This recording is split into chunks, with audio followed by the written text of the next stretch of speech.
I discovered my daughter huddled behind a dumpster in the pouring rain after her husband threw her out, offloaded her home. You won't believe what I found my own daughter doing one night. Not at a friend's house, not in a shelter, but curled up behind a dumpster in the freezing rain. Her husband, the man I'd walked her down the aisle to, had kicked her out, sold her house, and moved his pregnant girlfriend into a luxury apartment. My blood still boils just thinking about it. What would you do if someone did that to your child? My name's Owen, I'm in my mid-50s, a forensic accountant in Portland. 5 years ago I lost my wife, Catherine. Since then it's just been me and my 2 kids, Jake, the steady one, and Lily, my soft-hearted girl. I'm the kind of guy who just keeps busy, tells himself everything's fine as long as I'm working. Then one night in October at precisely 11:42 p.m., my whole world shattered. I found Lily. Not safe, not warm. She was in an alley behind a pharmacy, curled up between cardboard boxes and a grimy dumpster. Like she had no father who'd drive through fire to find her. I almost missed her. Driving home late, stopped at a red light on Morrison, rain absolutely hammering my windshield. I just happened to glance into the alley and saw a flicker of movement. Someone huddled against the weather. Then I saw them, her shoes. Neon green laces, the exact pair I'd bought her for Christmas. I slammed the brakes, threw on my hazards, and ran back through the downpour. Up close it was worse. Her coat was pulled over her head like a tiny, desperate tent. Jeans soaked through, sticking to her skin. Her old backpack lay streaked with grime next to a sleeping bag that looked utterly ruined. Traffic hissed past on the main street. People heading to warm houses, living normal lives while my daughter lay there, unseen. Lily? My voice came out strangled, a raw croak. She stirred slowly, like she was fighting her way up from deep water. When she finally looked at me, I barely recognized her. Her face was streaked with mud, eyes hollowed out, lips a terrifying bluish color from the cold. She shook uncontrollably, her whole body trembling. Dad. Her voice cracked, and then she just collapsed into desperate, ragged sobs. He kicked me out. He sold the house. He took everything. I didn't know where to go. My phone died, I couldn't reach you. I just couldn't. I wrapped my coat around her. It was soaked too, but it was anything. Her hands were ice cold. Her breathing was shallow, rapid. This wasn't just emotional. This was dangerous. How long have you been out here? 4 days? Maybe 5. 5 days. My daughter had been homeless for nearly a week and I hadn't known. Too busy with work. Too busy assuming she was fine because she was married. The guilt hit me like a physical blow, a punch to the gut that left me breathless. Can you walk? She nodded weakly. I lifted her, supporting most of her weight. She was far too light, 15 pounds down at least. Her legs nearly gave out twice on the way to the car. I had to stop once just to hold her upright. I buckled her in carefully, cranked the heat, watched steam rise off her soaked clothes. She stared ahead, silent, shaking. I didn't ask questions. But I also didn't pretend I could fix this with a blanket and a sandwich. One look at her lips, that violent shivering, and I dialed emergency services. My daughter's been outside in the rain for days, I said, forcing my voice steady. She's shaking uncontrollably. Her lips are blue. I think she's hypothermic. Keep the heat on, the dispatcher advised. Paramedics are on the way. Lily turned her head slightly, embarrassed even then. Dad, no. I'm fine. I just want to go home. You don't get to be brave right now, I told her gently, my own voice raw. You get to be alive. The ambulance arrived in minutes, lights reflecting off the wet brick. 2 paramedics climbed into the car and got to work. Temperature, pulse, oxygen. A warming pack pressed under her arm. One of them looked at me over her shoulder. She's cold, he said, and dehydrated. We need to warm her properly. She's coming in, the other added before Lily could even protest. At the ER, everything was fluorescent and too bright. They wrapped her in warmed blankets, checked her core temperature, started in 4. They asked when she last ate, last drank water, whether she'd hit her head, whether she'd been assaulted. Each question made my stomach twist into tighter knots. When the nurse asked, "Do you feel safe at home?" Lily glanced at me and something in my chest cracked wide open. "I'm taking her home," I said, my voice firm. "She's staying with me." The nurse nodded, not judging, just noting it down. By discharge, the shaking had eased and some color had returned to her face. The doctor spoke to me in the hallway. Mild hypothermia, dehydration. She needs rest, fluids, consistent meals. If anything worsens, bring her back immediately. I will, I said. And I meant it with every fiber of my being. When we finally got home, relief didn't come. Instead, a quiet, controlled, focused rage settled over me. Someone had done this to my child. And for the first time since Catherine died, I felt absolutely certain of what I was going to do next. I ran a warm bath for Lily. Not for treatment, but for comfort. She showered, and I made grilled cheese the way she liked it since she was 6. I pulled out her chipped Firefly mug, impossible to throw away. She came out in a bathrobe, hair clean, and ate slowly at the table. Color crept back into her face like a hesitant sunrise. When she finished, she finally spoke. Trevor changed the locks while I was at work 3 weeks ago. I came home and my key didn't work. There was a note saying my stuff was in storage, Unit 247, and I had 30 days to get it before the auction.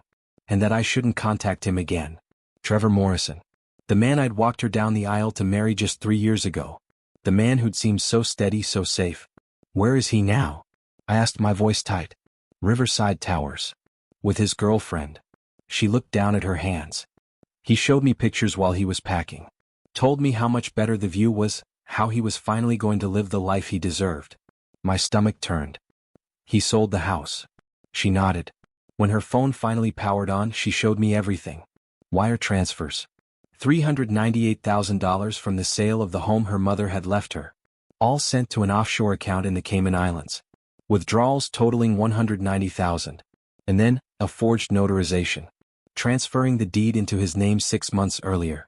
I compared it with a birthday card she'd signed last year. The left-handed slant, the loops, hers. The forgery was right-handed. He did this 6 months ago, she whispered, her voice still fragile. Filed everything. I didn't know until he told me to move out. He said I'd signed it over. That I had no claim. That if I fought him, he'd make sure I got nothing. She looked like someone who had just survived a war. The cold clarity inside me sharpened to a razor's edge. Go to bed, Firefly, I said, using her old nickname. We'll figure this out tomorrow. She cried when she heard it. I tucked her into her old room, told her she was safe.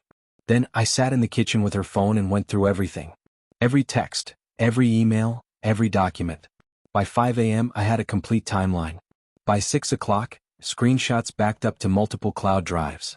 By 7 o'clock I made coffee and called my son. Jake answered, groggy. Dad, it's early. Lily's here, I said, my voice flat, devoid of emotion, yet filled with cold fury. She's been sleeping on the street for 5 days. Trevor sold the house, forged her signature, moved the money offshore and kicked her out. Silence on the other end. Then his voice hardened, sharp as steel. I'm on my way. You're in Seattle. I'll be there in 3 hours. He hung up. Jake showed up at 9:15 with a duffel bag and a laptop case. Drove straight through, probably broke every speed limit between Seattle and Portland. He's 31, 4 years older than Lily, works in software security for a big tech company. Makes good money, lives alone in a condo overlooking Puget Sound. When Catherine died, he'd been the one to help me hold everything together while Lily fell apart. He'd always been steady in a crisis, calm, methodical, the kind of person who sees a problem and immediately starts working on a solution. Lily was still asleep. Jake looked at her closed door, then at me. His face was tight, controlled anger simmering just beneath the surface. How bad? Hypothermia when I found her. Paramedics treated her. Malnutrition, dehydration. She'd been living in an alley for almost a week, sleeping in cardboard, drinking from a water fountain at the park. His jaw tightened. I could see him processing it, the calculations already happening behind his eyes. Where's Trevor? Riverside Towers downtown. Apartment 8C. With his girlfriend. She know about this? About Lily? According to Lily's phone, the girlfriend's pregnant. 5 months along. He's been planning this whole thing for over a year. Maybe longer. Jake sat his bag down slowly, deliberately, like he was afraid if he moved too fast, he'd punch something. What do we need? I showed him everything. The wire transfer receipts, the forged deed, the property records, the emails where Trevor had been communicating with the girlfriend about their future plans, the timeline of when he'd opened the offshore account, when he'd started withdrawing money, when he'd started moving pieces into place. Jake pulled out his laptop and started organizing it all. Creating a folder structure, making a timeline with specific dates and amounts, cross-referencing everything, finding connections I'd missed. He'd always been good with data, with seeing patterns.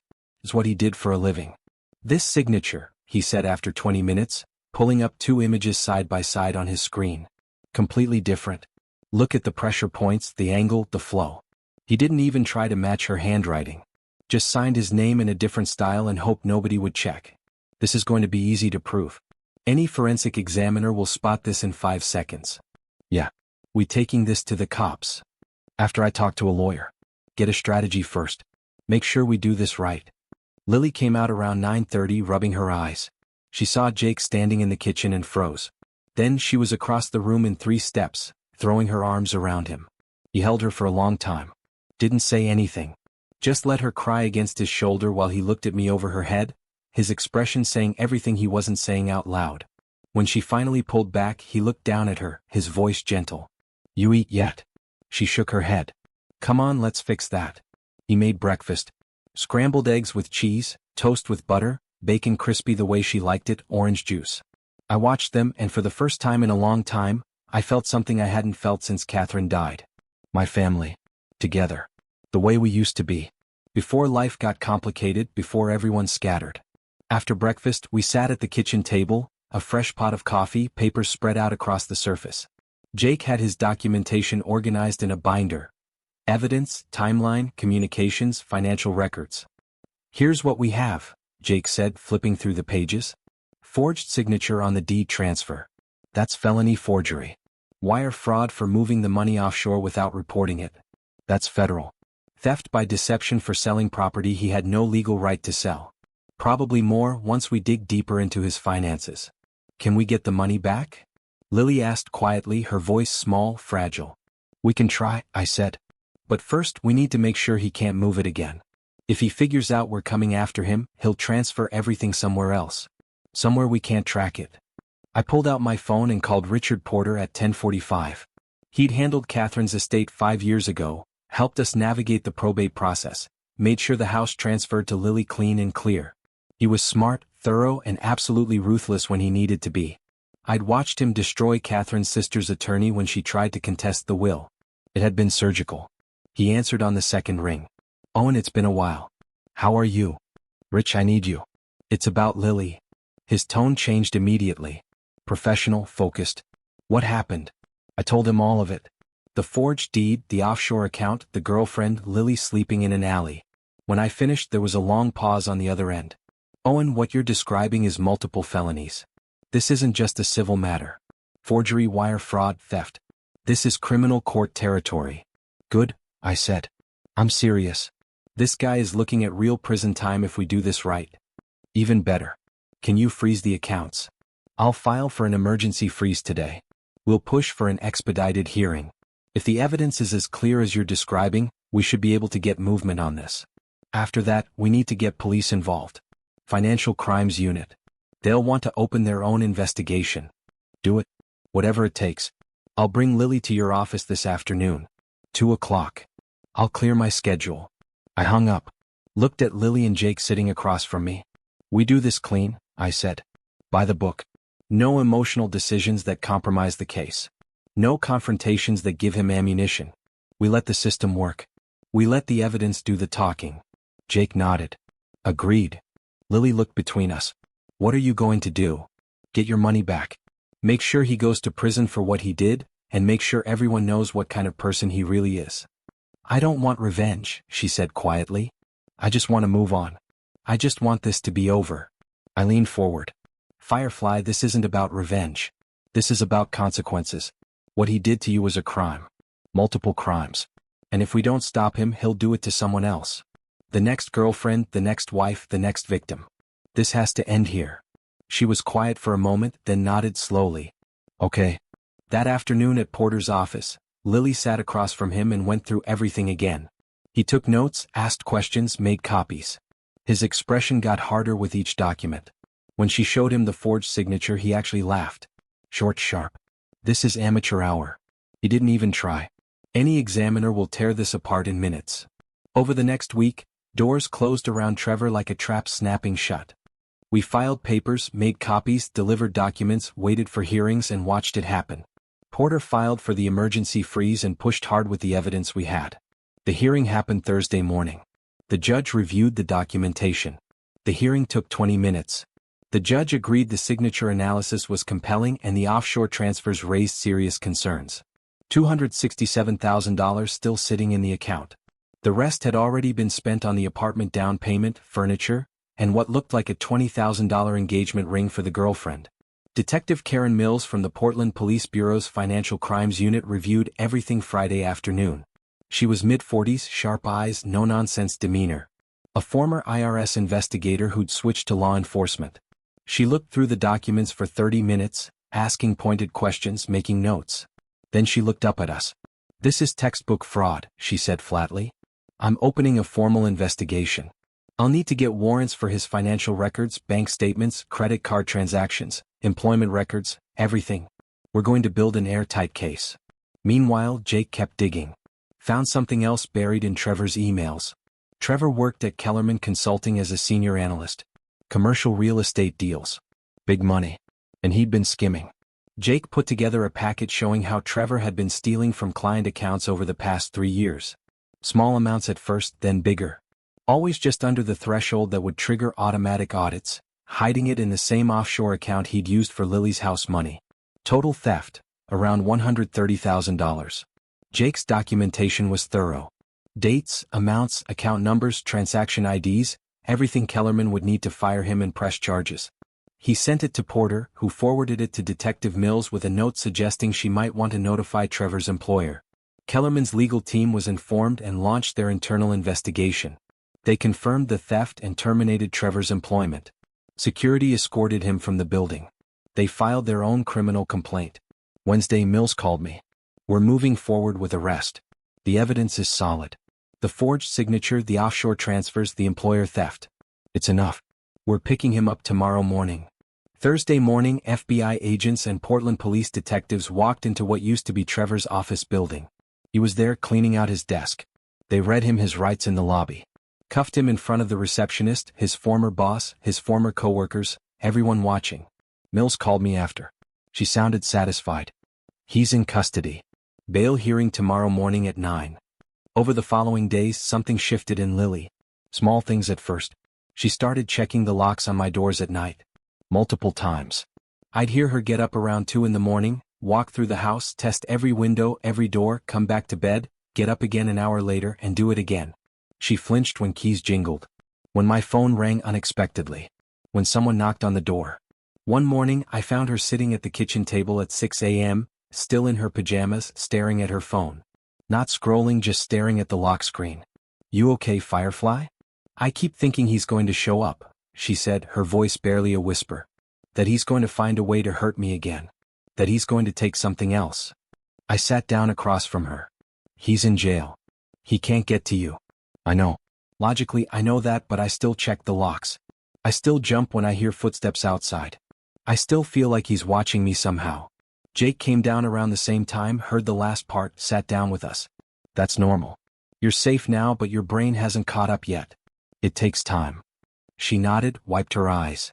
"I hate feeling like this, like I'm scared of my own shadow." "You're not scared," I said gently. "You're careful. There's a difference." Thursday morning, we sat in the courtroom for the bail hearing. Lily, Jake, and me in the third row, Porter sitting beside us in his suit, leather briefcase on the floor. The courtroom was cold, institutional, fluorescent lights, hard wooden benches, the smell of old paper and stress. Trevor was brought in wearing an orange jumpsuit, handcuffs, ankle shackles that made him shuffle. He looked like he'd aged 10 years overnight. Eyes red, hair uncombed, stubble on his face. This wasn't the polished, confident man who'd stolen my daughter's house. This was someone who'd finally realized the walls were closing in. The prosecutor laid it out methodically. Wire fraud, forgery, theft, embezzlement from his employer. Each charge stated clearly, each penalty explained. 10 years for wire fraud, 5 for forgery, 3 for theft. They could run concurrent or consecutive depending on how the judge felt. Stuart Bradshaw, Trevor's lawyer, tried his best. Expensive suit, practiced sympathy. He argued Trevor was a first-time offender, had ties to the community, owned property, would surrender his passport. All the standard arguments defense attorneys make when they know their client is guilty, but they're getting paid to try anyway. The judge didn't look impressed. "Mr. Bradshaw, your client transferred nearly $400,000 to an offshore account using forged documents. He faces federal wire fraud charges and state fraud charges. He has significant means and clear evidence of sophisticated planning. Bail is set at $500,000 cash or bond. Next hearing in 3 weeks." Trevor's face went white. His mouth opened but nothing came out. They took him back through the side door, shackles rattling. Outside the courthouse, Porter pulled me aside. His expression was grim. He made bail. What? His parents? They live in Lake Oswego, retired. They liquidated part of their retirement accounts to post it. He was released an hour ago. Where is he now? Probably at the Riverside apartment. He has conditions. Ankle monitor. Can't leave the county. No contact with Lily. If he violates any of them, he goes straight back to jail and loses the bail. I felt that cold feeling come back. The same cold clarity I'd felt the night I found Lily. He's going to run. Maybe, but if he does, he loses everything and adds felony flight to his charges. His parents lose $500,000. He'd be stupid to run. He's desperate. Desperate people do stupid things. That afternoon I had a decision to make. Porter had been clear. No contact with Trevor. Let the legal process work. Don't do anything that could compromise the case. But something in me needed Trevor to understand this was real, that he was done. 3 days after the bail hearing, Lily had been working on something, practicing.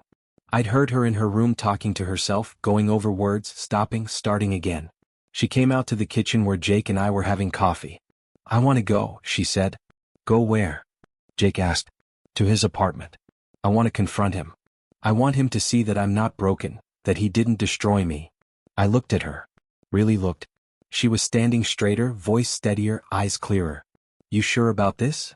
I'm sure. I need to do this for me. I looked at Jake. He shrugged. If she's ready, she's ready. Okay, I said. But we do it smart. We stay in public spaces. We don't give him anything to use against us. We drove downtown at 5 p.m. rush hour traffic. Took 20 minutes to get there. Riverside Towers was everything I expected from the pictures Lily had shown me. Glass facade, steel and chrome, valet parking, doorman in a uniform.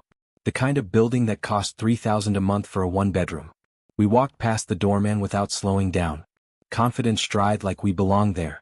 He didn't stop us. People rarely stop you when you act like you have every right to be somewhere.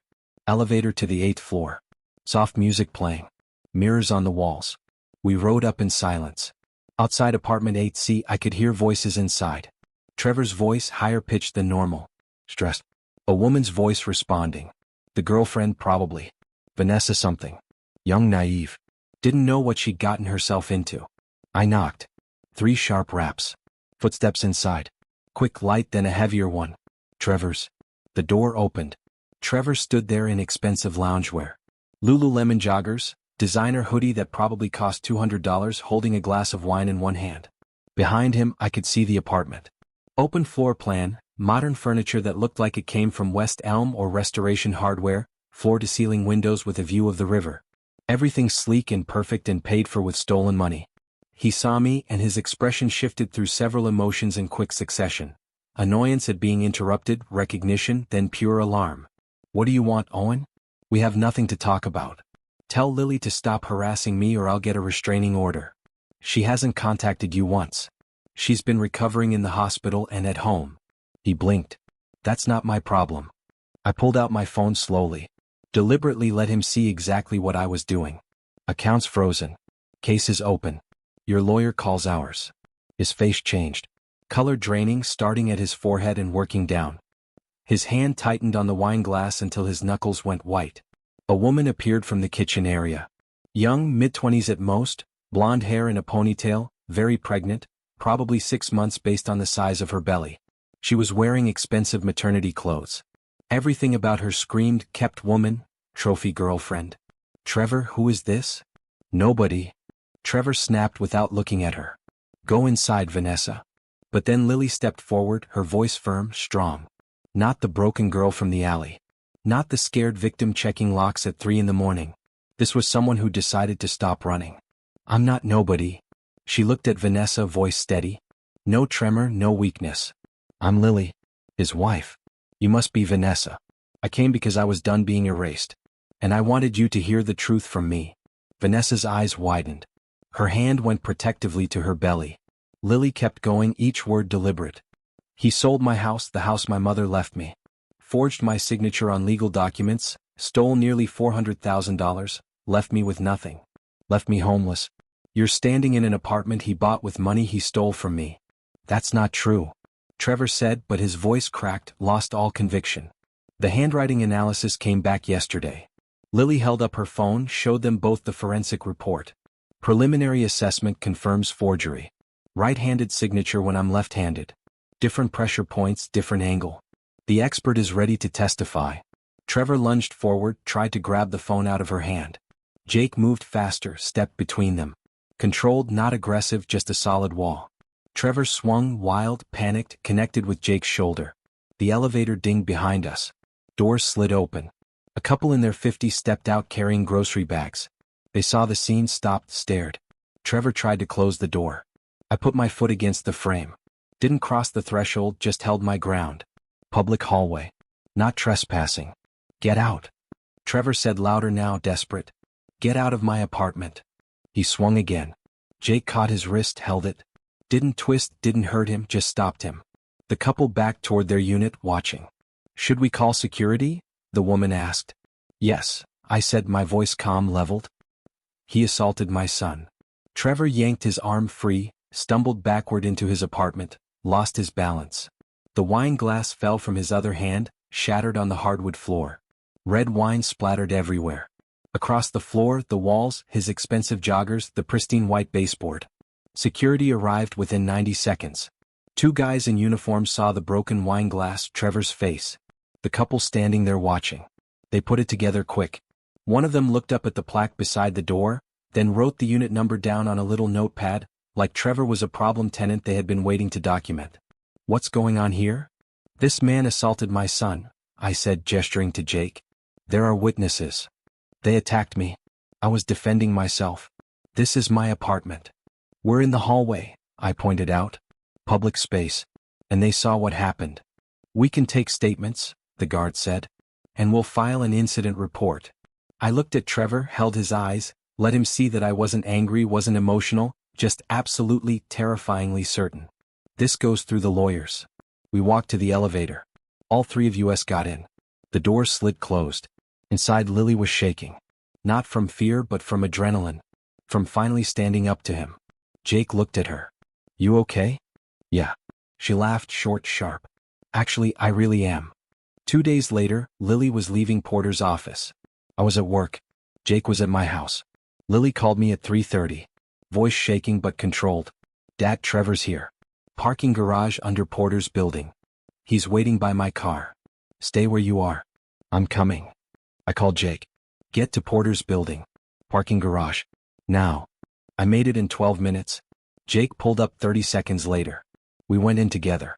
The garage was cold, concrete, fluorescent lights flickering. Security desk behind glass at the entrance. I heard Lily's voice, firm, strong. Get away from my car. We found them on the second level. Trevor blocking her driver's door. She was near the trunk, holding her keys, not backing down. Trevor looked rough. Unshaven, 3 days of growth, bloodshot eyes, same wrinkled clothes, hands shaking. I just want to talk, he said. We have nothing to talk about. Lily, please. I made a mistake. I can fix this. No. I stepped into view. Trevor saw me, panicked. You need to leave, I said. Now. This is between me and my wife. Leave. He started moving toward Lily fast. Don't, Jake said, coming from the other direction. Trevor ignored him, grabbed Lily's wrist, yanked her. She pulled back. Don't touch me. Loud, clear, her voice echoing in the concrete space. He shoved her hard. She stumbled into a parked car, hit the side panel, and went down. Jake moved. Covered the distance in 3 steps. Don't touch her. Trevor turned, reached for Lily again. Jake hit him once. Clean right to the jaw. Trevor went down. Keys spilled from his pocket. A security guard appeared from around a corner. What's going on? He assaulted my daughter, I said, kneeling next to Lily. You okay? She nodded, pale, shaking. My hip. Trevor scrambled up, blood on his lip. He attacked me. I want to press charges. I saw you shove her, the guard said, his voice firm. He pulled his radio. I need police in the garage. Level 2. Trevor froze, looked at the guard, then he bolted. Ran for his car. A white Camry. Stop, the guard yelled. Trevor got in, started the engine, threw it in reverse. He backed out fast, too fast, reckless. Lily was getting up, off balance from being shoved, took a step. Trevor reversed hard. The bumper caught Lily's hip as she tried to move away. She went down again. He froze for a second, looked at her, then hit the gas, screeched out of there. Jake caught the plate. The guard was already calling it in. I dropped next to Lily. Look at me. You hurt my hip? My knee? Can you move them? She nodded. What's? Yeah. Don't move yet. We need paramedics. The guard was already on it. Jake knelt on her other side. You're okay, Lil? Just breathe. The ambulance took Lily to Providence. Paramedics documented everything. Bruised hip, scraped knee, mild whiplash. X-rays showed no fractures. Discharge summary noted mechanism of injury, struck by vehicle in parking garage. Detective Mills showed up while Lily was still in the ER. Looked furious. I've got the security footage. The paramedic report. This is straightforward. Assault, hit and run, witness intimidation. And he's already out on bail, which makes this worse. How long to find him? I asked. He's in a registered vehicle. Plates flagged. He won't get far. She was right. They found him 4 hours later. Pulled over on I-5 heading south. Tried to run, got tossed, taken into custody during a high-risk traffic stop. Mills called me at 9 p.m. We got him. He's in custody. Emergency bail hearing tomorrow morning. Friday morning we were back in court. Same judge, but this time the prosecutor came armed. Your Honor, since his release 3 days ago, the defendant tracked down the victim at her attorney's office, assaulted her in a parking garage, and fled the scene after striking her with his vehicle. We have security footage, medical documentation, paramedic testimony. He is a clear danger to the victim and a flight risk. The state requests bail be revoked. Bradshaw started to rise. Your Honor, my client denies. Counselor, the judge said flat. Sit down. Trevor leaned forward, mouth opening like he was about to plead his way out of it. The judge didn't look at him. Mr. Morrison, you do not get the floor. I've seen the footage. Multiple angles, crystal clear. He turned one page, calm as paperwork. Bail is revoked. The defendant will remain in custody pending trial. Trevor's face went white. They took him back. Outside, Porter pulled us aside. Now we file civil. Restitution comes through criminal court. Damages come through civil. Civil takes longer, but the liens start now. What? Lily sues for the fraud plus the assault and hit-and-run injuries. You sue for your direct costs, hospital bills you covered, emergency expenses, property damage if there is any. We go after him for everything. Over the next 2 weeks, Porter filed the civil suits. Lily's lawsuit claimed fraud, emotional distress, personal injury from the parking garage assault and medical costs. My lawsuit was simpler. Direct out-of-pocket expenses, $14,000 in hospital bills I'd paid, emergency costs, lost work time helping her recover. Trevor's attorney, Bradshaw, tried to frame it as a marital dispute, tried to argue community property, tried to claim Lily had been aware of the sale. Porter crushed every argument with evidence. The forged signature, the offshore account, the timeline showing systematic deception. The judge wasn't having it. This isn't a divorce dispute. This is fraud and theft. The evidence is clear. By March, we had a settlement converted into a judgment. Court ordered Trevor to pay Lily $398,000 from the house sale, plus $150,000 in damages for the fraud and assault, plus $92,000 in medical costs and legal fees. Total, $640,000. The court also ordered wage garnishment and bank levies. Any money Trevor earned for years would be subject to garnishment until the judgment was satisfied. Any assets he acquired, any inheritance, any lottery winnings, anything, would have automatic liens against it. He'd be paying it until the judgment was satisfied, and judgments can be renewed. Kellerman Consulting's lawsuit added another $128,000 he owed them, with interest accruing monthly. The criminal case moved through the system over several months. The wire fraud went federal. The assault and hit and run stayed in state court, and the agreements were coordinated so the sentences ran together.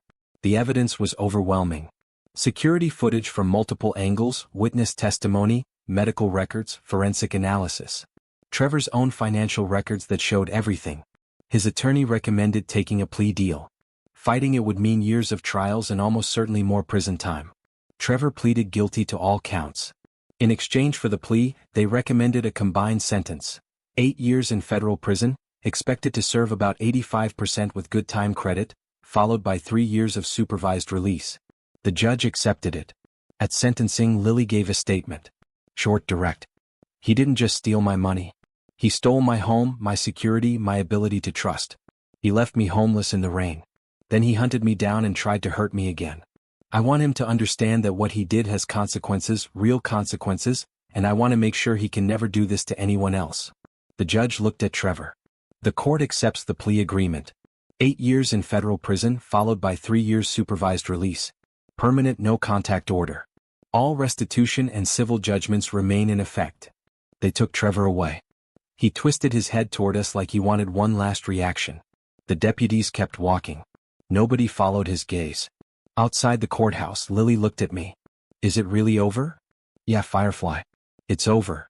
By April, the money was finally moving back through the system. The apartment was sold to satisfy the judgment. Vanessa got nothing from it since it was bought with proceeds of a crime. She'd moved back to Arizona months ago. The money came through. All of it. $398,000 from the house sale. The damages. The medical costs. Everything Porter had fought for. Lily started house hunting in May. Found one in June. A bungalow in Laurelhurst. 2 bedrooms, original hardwood, a craftsman fireplace, big windows, a backyard with fruit trees. She paid cash. $410,000. Moving day was a Saturday in late June. Warm. The first real summer weather Portland had seen. Jake and I spent the day helping. Carried boxes, set up furniture, hung pictures, made the place feel like home. Around 6, we ordered pizza, sat on her new couch, eating straight from the box. "This feels right," she said. "Being here, having my own place again." "You earned it," Jake said. She looked at both of us, her eyes soft with gratitude. "Thank you for everything. For fighting for me when I couldn't fight for myself." "That's what family does," I said, my throat a little tight. We stayed until 8, made sure everything was set up. I checked the locks once, started to check them again, then stopped. She was safe. She was capable. She didn't need me hovering. At the door I hugged her. "You good, Firefly?" "I'm good, Dad." I walked to my car, looked back at the house. Lights on in the windows. Lily's car in the driveway. Her house. Her life rebuilt from nothing. Jake stood beside me. "She's going to be okay." "Yeah," I said, a deep sense of peace finally settling over me. "She is." That night I went home. My phone buzzed around 10:30. A text from Lily. "Checked the locks 3 times already. Old habits, but I'm sleeping in my own house tonight. My house. Love you, Dad." I smiled. Typed back. "Love you too, Firefly. The locks will still be there in the morning." I sat on my back porch with tea. Looked up at the stars. Thought about Catherine, about how proud she'd be. About how Lily had survived something that should have destroyed her. My daughter had been broken and she'd put herself back together. Not perfectly. Still checking locks, still jumping at sounds, but stronger. Fighting back, moving forward. That was all I'd ever wanted. For her to be okay, to be safe, to be rebuilding. Mission mostly accomplished. I finished my tea and went to bed. Outside the city was quiet. And somewhere in Laurelhurst, my daughter was sleeping in her own house, in her own bed, still checking the locks, but finally home. Have you ever faced a moment where you felt utterly betrayed, or had to fight for someone you loved against incredible odds? What would you have done in my place, honestly? Let me know in the comments below. I really want to hear your thoughts.